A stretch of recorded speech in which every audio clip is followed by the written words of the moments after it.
Anna here. Today we are gonna race and we want to be the first to reach El Dorado in a quest for El Dorado. In this deck building game with the new artwork from Vincent Dutray, you will try to be the first to reach El Dorado. I will first of course show you how the game works, and then you can already see what the changes are that are in this new version, and then I will tell you if I enjoyed the race to El Dorado.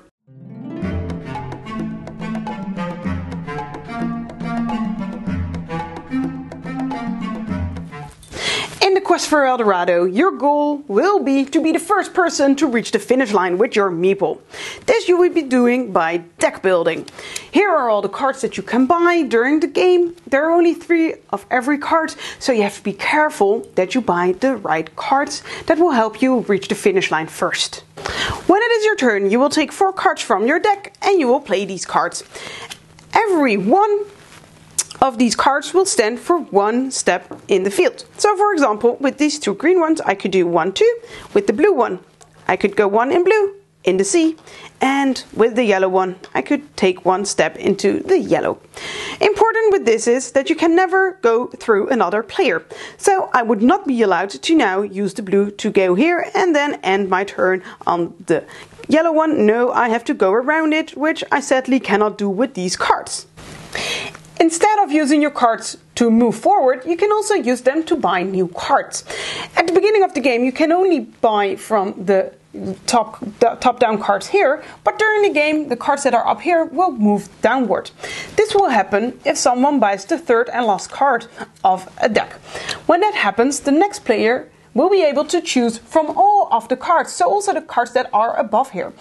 If someone chooses one of those cards, the 1 card goes into his or her deck, and the rest of those cards slide down, so this which enables the other players to also buy an adventurer.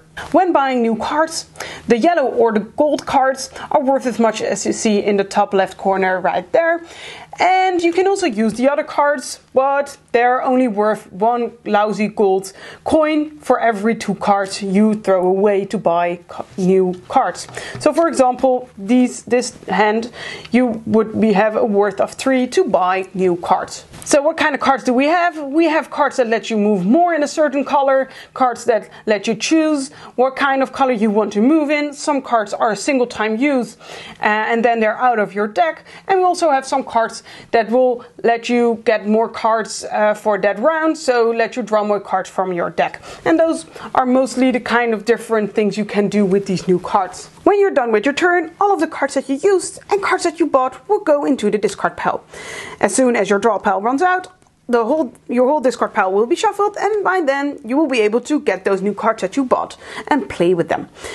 If you did not use a card, you can either choose to keep it, and by that you can draw less cards, but then maybe you can do something with that card that more suits the things that you need, or you will be able to just throw it away and get new cards. Finally, let me show you some special places on the board. First of all, we have the barricades. These barricades block the way into the next part of the game, and until someone removes that barricade, no one can move through it. If you want to remove it, you pay the cost that's on the barricade. So for this one, it would be 1 gold, for example. If you do this, you get the barricade and the game pieces slide into each other, and now everyone can move along on their journey. So why would you want to do this and let your other opponents move forward? Well, if multiple players reach the finish line at the same time, these barricades serve as a tiebreaker. So the more you have, the better it could be in the end. Another part of the board are these mines. These mines, if you are on a space adjacent to them, you can take the top card from there, the top coin, and you will get that. You can use that bonus at next part in the game. So for example, for now you have this cardboard chit that tells you you have 3 movement, and you can just use it whenever you want. We also have these gray spaces right here. This just means if you want to move onto it, it's gonna cost you 1 card. Doesn't matter which card, you will have to throw away 1 card. It goes into your discard pile. It will not be thrown out of the game, but for that we have these red parts. If you step on those, you can discard or destroy card, and these will go out of your deck. So that is a way to slim your deck. Lastly, you can see over here that during the game it will get harder to move on. So for these pieces you actually need two green symbols. You cannot use your base cards for this. So you cannot use 2 green and say I will move on there. No, you have to have, for this to move on this one, you have to have at least a card worth 2 to actually be able to move on to that space. So you can already see a problem here, of course, because if you wanted to move here and go the direct way, you have to have a card for gold. And if you do not have that, you will be one of those sad players that has to move around it while all of the other players are already far in front of you. So we finish the game if someone reaches that endpoint. And as you can see, the game just gradually gets harder with more signs you have to get. So you have to actually really get those new cards. And there are even some points like here where there are mountains and you cannot move through it. So you have to, it could happen that you just have, because you cannot move through people, you just have to go here one by one through this space. If you are not one of those players that actually bought blue cards, happened to me of course, and you can just move on to the finish line. And if you are that lucky player that actually gets in El Dorado as the first person, you are the winner of the game. First off, the artwork and the components. The artwork, guys, I'm so happy that they decided to give this game a revamp, because Vincent de Trey just knocks it out of the park with this one. The colors are so vibrant and it just brings the game to life. All of the artwork on all of the cards is so well done, just looks so great. The components are good. The little meeples are fun.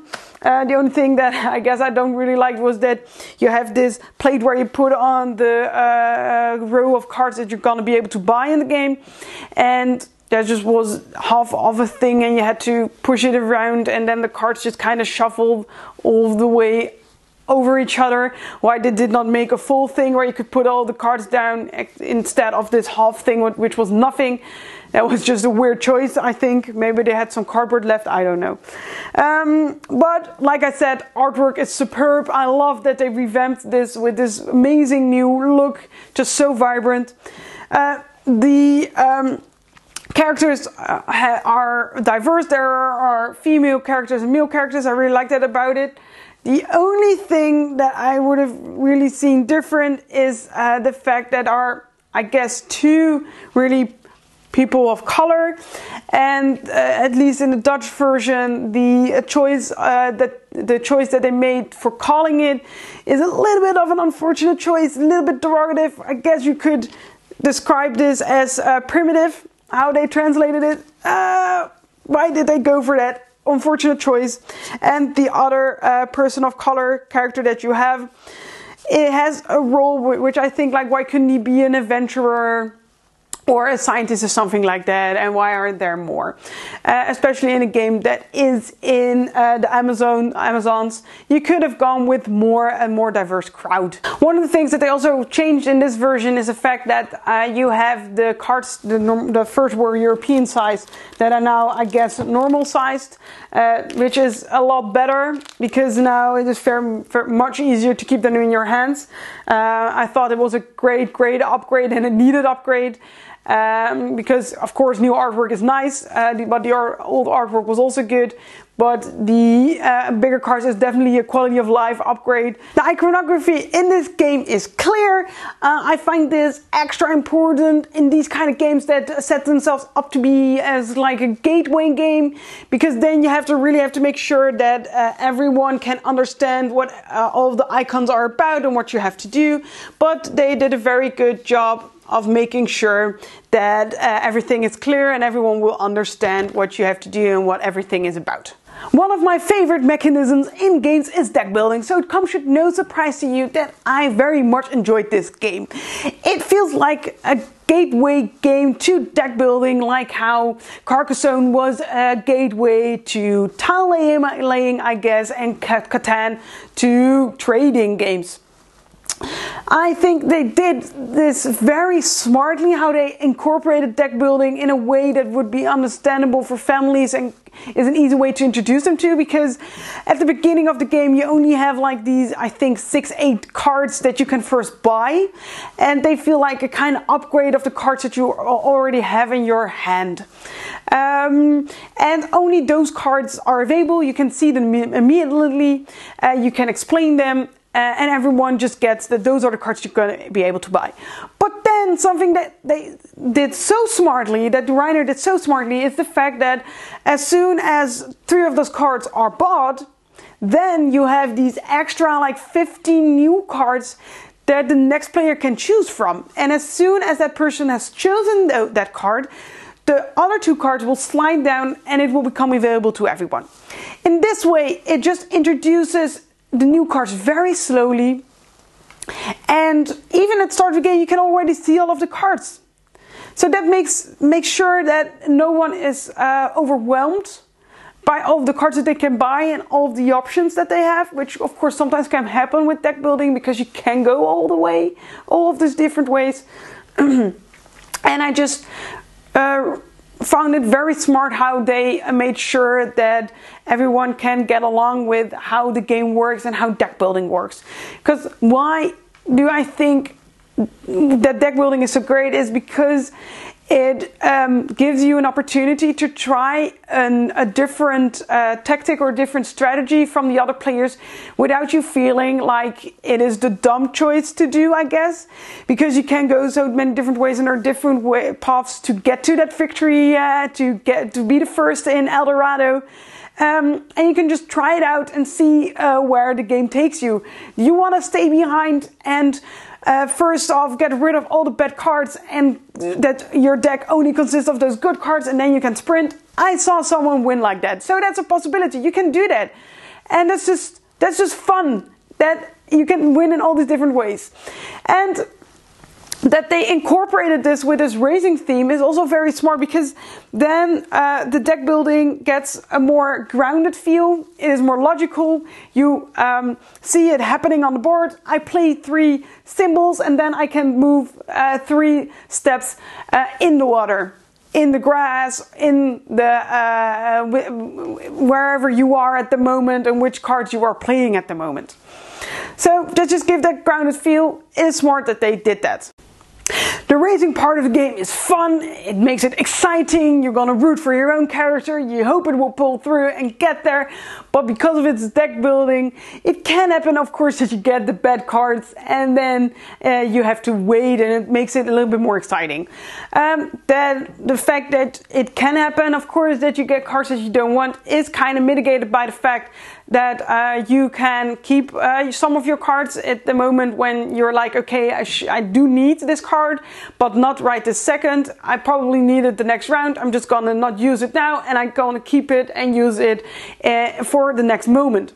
So you can choose to do that and not just get rid of the cards at the end of the round, which again makes sure that everyone still stays involved and will maybe be able to get to the finish line first. The game has a nice pacing to it. The pieces that you put down at the beginning of the game have less symbols, and the pieces that you put down more at the end will have more pieces, so more symbols that you need to be able to cross to the next spaces on the board. So that makes sure that at the end you do need those cards that were more expensive to get further along. So if you only bought the more cheap cards, at the end you will have a problem and not be able to finish first. And I like this pacing. The game does not take that long. It is really 45 minutes to maybe an hour, but can also be played in half an hour, I guess, when you play with more experienced people. Yes, it is a more simple version, more gateway version, but that does not mean necessarily that you cannot play it with experienced players or that it's not fun for them. It is in no way like too easy or too straightforward. It is just crazy fun trying to get to that finish line and seeing what happens. And it just has a high, I guess, fun per minute ratio for me. The replayability is good because, yeah, of course, you can already see all of the cards. but because every game you can change also the you have all of these pieces, and they are double-sided, so you can make an own path, but also in the game there are multiple routes that you can build, so that makes sure that every game can be different, because you have to race in a different way. And of course every game you could go for another set of cards and another strategy, depending also on what the other players are doing. And you can already see like expansions for this kind of games. I really hope, because there already is an expansion, that they also will try to get the expansion that there already was for the other version, also for this version, because I already am like, oh, I want to play with different cards, I want to try new things, and this is the excellent game to really get those like mini expansions that give an extra way to play to the game and introduce new players to new mechanics if the family only has this game. All in all, I really enjoyed Quest for El Dorado.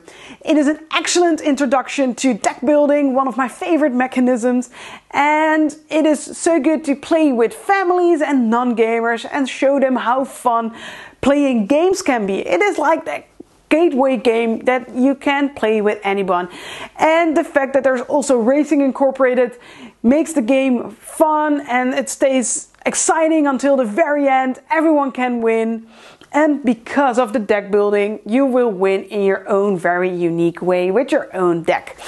Highly recommend. You should really try out the Quest for El Dorado, and definitely in this very nice new version with artwork from Vincent Dutray.